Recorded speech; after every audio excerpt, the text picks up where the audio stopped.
Welcome to another episode of Food, Nutrition, and Wellness with Dr. Dan Remley. Today we're going to be looking at how to protect your skin, so stay tuned.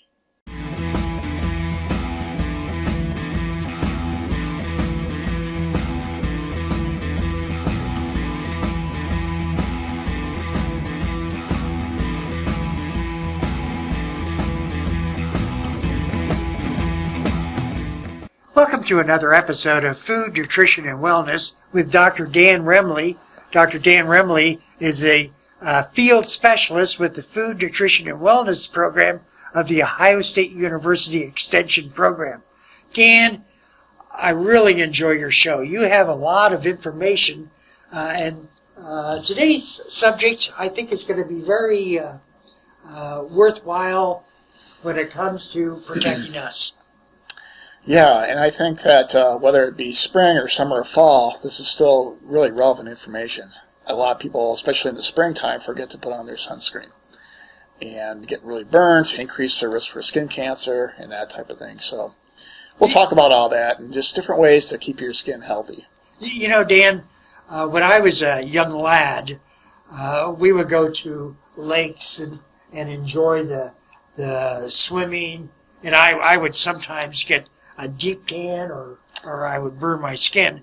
But it seems like now, 60 years, 50 years later, the sun is getting hotter. Does that mean anything? Does that make sense? Well, it's we do have climate change going on. I don't know if the sun is more intense than it used to be. I too grew up on the lakes up in Michigan hunting turtles all day and would come back and just my skin would be torched. And so unfortunately, I have very fair skin, and that puts me at risk for skin cancer because I did burn a lot as a kid. And so if you're mom or dad, make sure you do cover up those kiddos, too, if they're out playing. That sun can be pretty intense, even in the springtime. And people forget about that the springtime can really be an intense sun. Well, I would imagine when you're swimming around, you would think, well, the sun isn't going to bother me. But we tend to, our head tends to be out of the water more than... Yep, and the sun can penetrate the water, and also car windows. People don't realize, we'll talk about this some more, but if you're driving quite a bit and you have a sunroof, and the UVA, UVB lights can penetrate your car windows. Oh, I didn't know that. Yep, and actually the cars that are manufactured today have UVA protection built into like a film. It's not a film that covers the front windows, but not the side and back. So you brought a PowerPoint talking about protect your skin. Yep. And so this was developed by Susan Zeiss and Laura Stanton, and also Pat Brinkman, who's retired now. But interesting note about Pat, who was in Fayette County. She had a skin cancer, and she thinks that it was from sitting by her window at her office because wow. She wore sunscreen when she went outside, but she didn't think about just sitting by the window could cause a problem like that. So what we're going to talk about is different types of ultraviolet light. There's two types, A and B. We'll talk about the importance of wearing sunscreen, the different types of skin cancer, some other sun safety strategies besides the sunscreen, and then we'll talk about some of the qualities of effective sunscreen as well.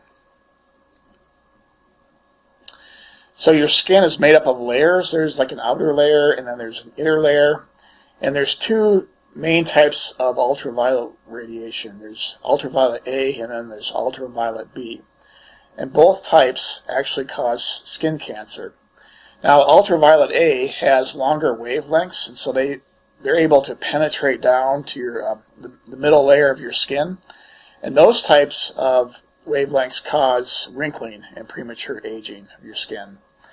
So if you think about wrinkles and having like a leathery skin, that's a result of exposure to the sun over a lifetime, and that exposure to the UVA rays. Is that what they call alligator skin? Yes. Yep. Yep. So also UVA rays or ultraviolet rays are responsible for problems with the eyes too, like the cataracts. And so if you don't have good eye protection, sunglasses, you can have eye problems with too much sun exposure. And that's also from UVA rays. UVB rays are responsible for burning. So like you were saying, growing up on the lake, and I had the same experience, going out there all day, swimming, catching turtles, fishing, that those activities would burn our skin, and that's the result of UVB rays. And UVB rays are can also cause skin cancer as well. So both of those types of rays are the reason that we wear a sunscreen and try and protect our skin. So again, UVA rays are responsible for wrinkles, premature aging, the leathery skin cancer, cataracts, and then damaged DNA, which causes cancers. So what percent of visible changes attributed to aging are caused by sun and or tanning beds? Yeah, so 90% of the visible changes are attributed to aging are actually caused by the sun. So that's another reason if we want to look younger, we should protect our skin. So as I mentioned, UVB are responsible for the burning, the skin cancers, and then also damaged DNA. So why do some people have more problems than others when it comes to skin cancer? There's the level of exposure. So how much you've been exposed in the sun. Are you, for example, are you working road construction?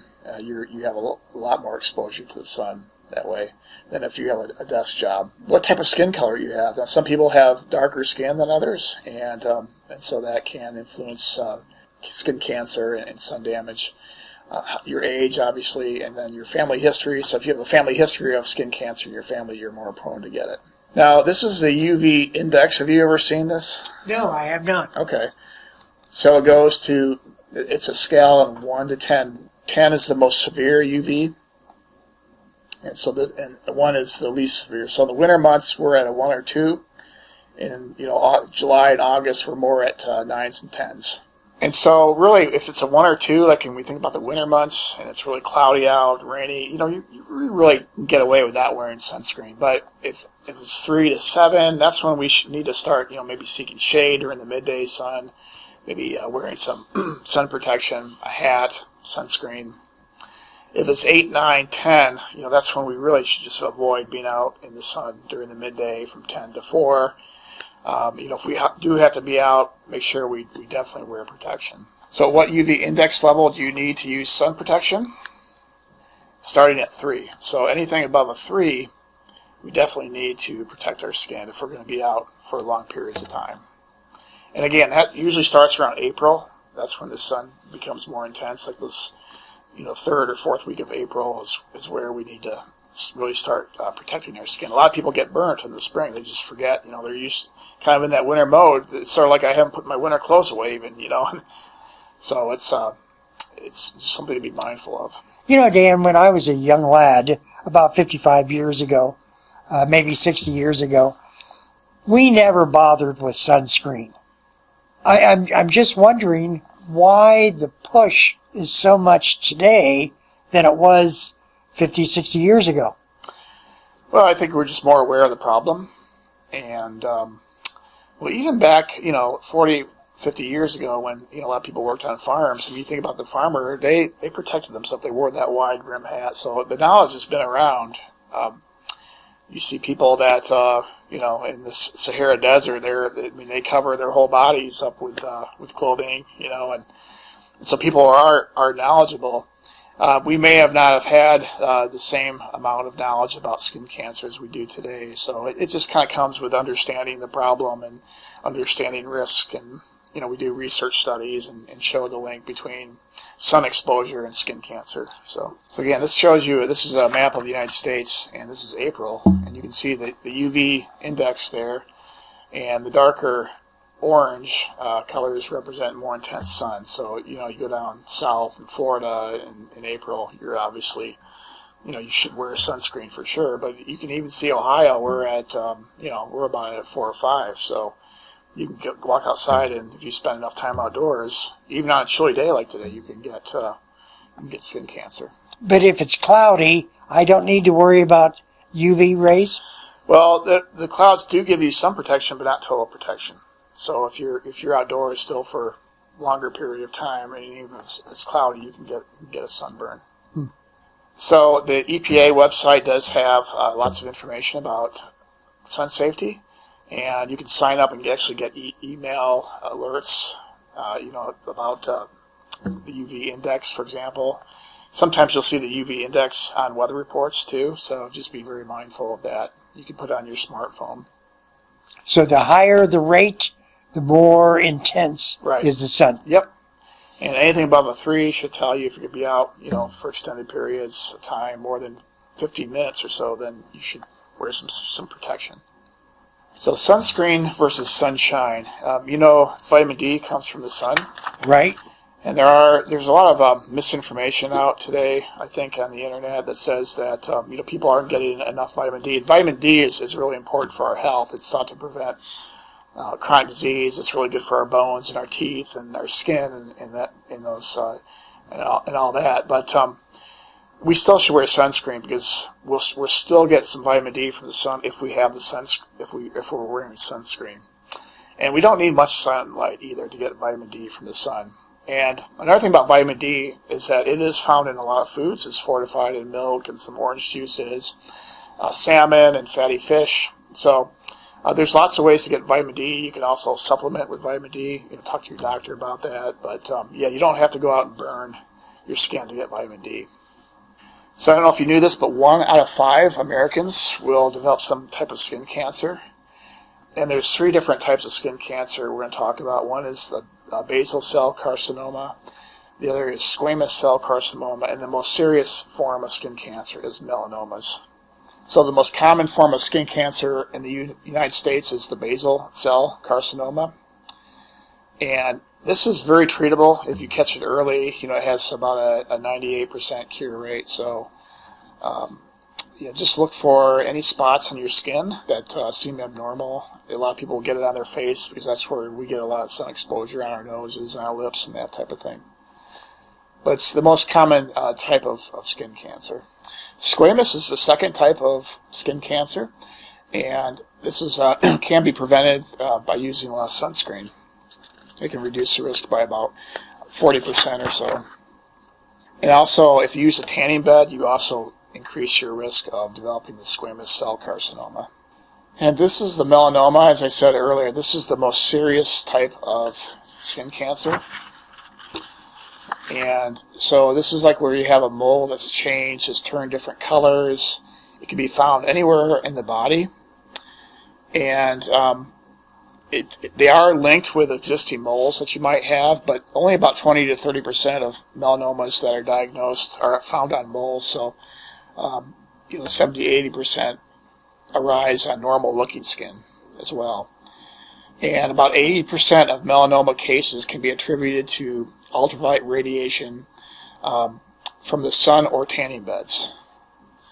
So tanning beds cause the squamous. They increase your risk for the squamous, but also these deadly melanomas. And the risk of melanoma increases with age, but frequently it affects young, otherwise healthy people as well. And it's the number 1 cause of cancer death in women aged 23 to 30. So it affects younger people. So these are some early warning signs of the melanoma. They call them the ABCDs. A is asymmetrical, so very. If you were to draw a line through the mole, like a straight line, a couple straight lines, neither side would look like the other, right? So it's not going to be a perfectly shaped round. It's going to be kind of like an amoeba, very irregular. You may see like a jagged border. The color, you might have like several colors. You might see greens and reds and oranges and browns kind of all mixed together, so you might see different colors. And another hallmark is that the diameter is bigger than a pencil eraser, which is about 6 millimeters. And also be aware of changing moles that you see, that ones that kind of grow in size. You definitely go see a dermatologist if you have any of these warning signs of melanoma. So what about, is it a good idea before you go to Florida or go down south, or you're going to go spend some significant time in the sun, should you use a tanning bed just to kind of get primed? No, actually there isn't any such thing as a healthy tan. So anytime we have a tan, we're actually damaging our skin. So there's kind of this misconception that, hey, if I get a tan, then I can't hurt my skin anymore. But you've already hurt it, basically. So a tanning bed is never a good idea. So here's some statistics on tanning beds. The rays of a tanning bed are 12 to 15 times more intense than the sun. And they damage skin much more quickly. And when just used one time, you have a 20% increase in melanomas, 29% increase in basal, and then a 67% increase in squamous. So again, tanning beds are not recommended for anybody, anytime. Talking about tanning beds, they are rated differently. Some are UVA, UVB. What is your recommended advice when using a tanning bed? Don't use them. It doesn't matter how they promote themselves, they're still unhealthy for your skin. It's my understanding right before prom or before the summer, there's a lot of use of tanning beds. Unfortunately, yes. Yep. But again, they're not healthy. So sun protection factor, you'll see this on sunscreens. And the American Academy of Dermatology recommends using sunscreens that have an SPF of 30 or higher. And then also with sunscreens too, pay attention to the expiration dates. Generally, it's not recommended to use a sunscreen that's like a year old or so. I know that in the past I've used sunscreens that were about a couple years ago, but every year it's important to get some new sunscreen. And really with sunscreens too, you don't want to use them on babies under 6 months. Babies should be kept out of the sun's rays completely. So we should use sunscreen daily, especially if we're out in the sun for more than 50 minutes. And it's important to apply the sunscreen about 30 minutes before going outside, so it has time to absorb. And then also, we should reapply it every 2 hours. Or if we're swimming and we towel off, we should reapply it, even if it's waterproof. And then make sure you rub it in, especially if you're using a spray. And as we said earlier, especially during the summer months, even on cloudy days, we should use sunscreen because some of those rays will get through the clouds. Since our skin absorbs different parts that we put on it, are the components of a sunscreen healthy for us? Well, I think today scientists have some concerns about the sunscreen sprays that we're using.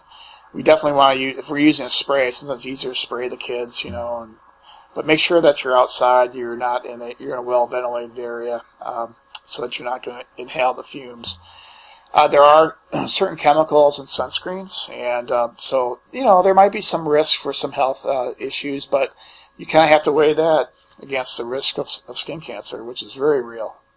And I would assume that when you're shopping for them, maybe you should look at the contents that are involved with the spray.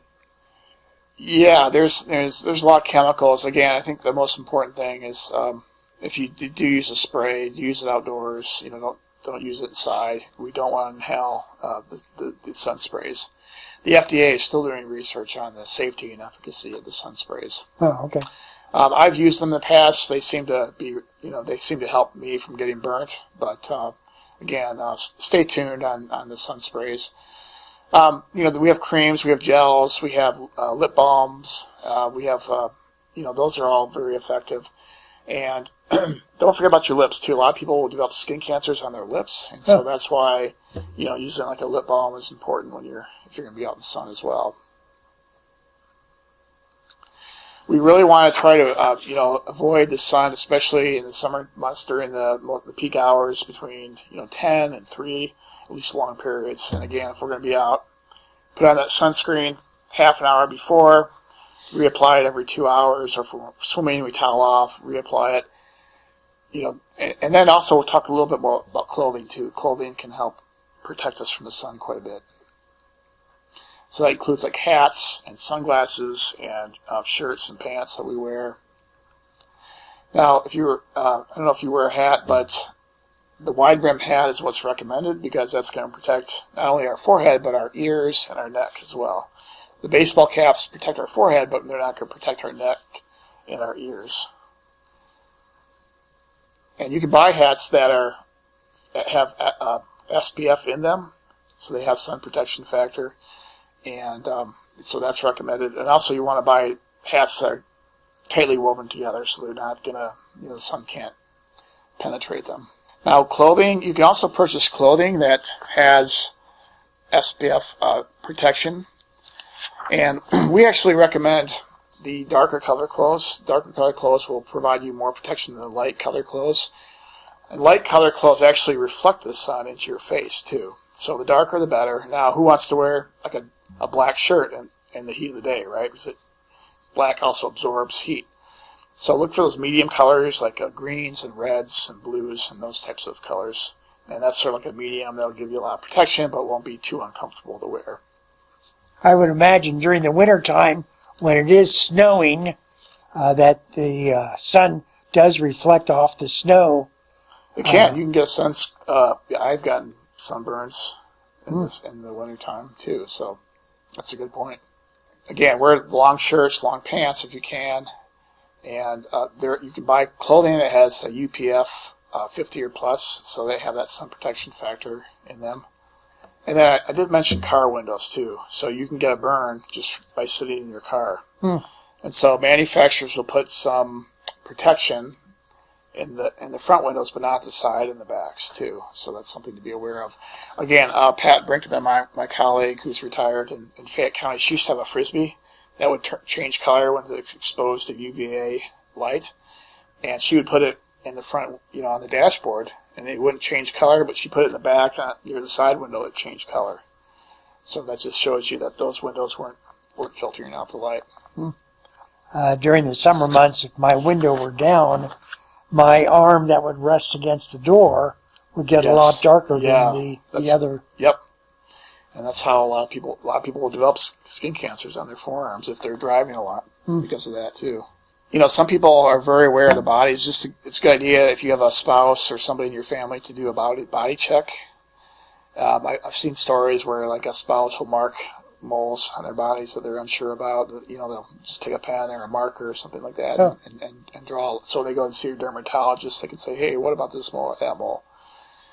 So kind of look at your body a lot and get in the mirror and look at where those moles are, where those spots might be, and just kind of keep an eye on them over time because you want to look for those changes. And if you see those changes, then it's time to see a dermatologist. So just wrapping up here, we want to apply sunscreen 30 minutes before we go out. I should mention too, it's sunscreen. Apply it very liberally. A lot of people don't apply enough, and actually experts recommend applying like a shot glass of just really slathering it on and really rub it in. A lip balm, don't forget about lip balm. Limit your sun exposure, especially between the hours of 10 and 3. Wear sunglasses too, especially sunglasses that have the SPF protections. Remember we talked about the UVA light penetrating your eyes and causing like cataracts and eye problems. So sunglasses are really important. The wide brim hat, protective clothing. Think about your windows too. You can actually buy film that goes over your car windows that'll protect you, provide some protection, and do those self skin examinations. You can spray on. If you want to have that tan look, you can actually get the tan spray and get a spray on tan. So that's much safer than going to a tanning. And get on Facebook and YouTube and those, but make sure you have reliable sources. So we recommend like Skin Cancer Foundation, American Academy of Dermatology. Look for those .edus, .orgs. Be very wary of the .coms because they're trying to sell you something might not be very reliable information. Hey, we're talking with Dr. Dan Remley. Dr. Dan Remley is a food, nutrition, and wellness field specialist with the Ohio State University Extension Program. Dan, learned a lot, and I thank you. Thank you.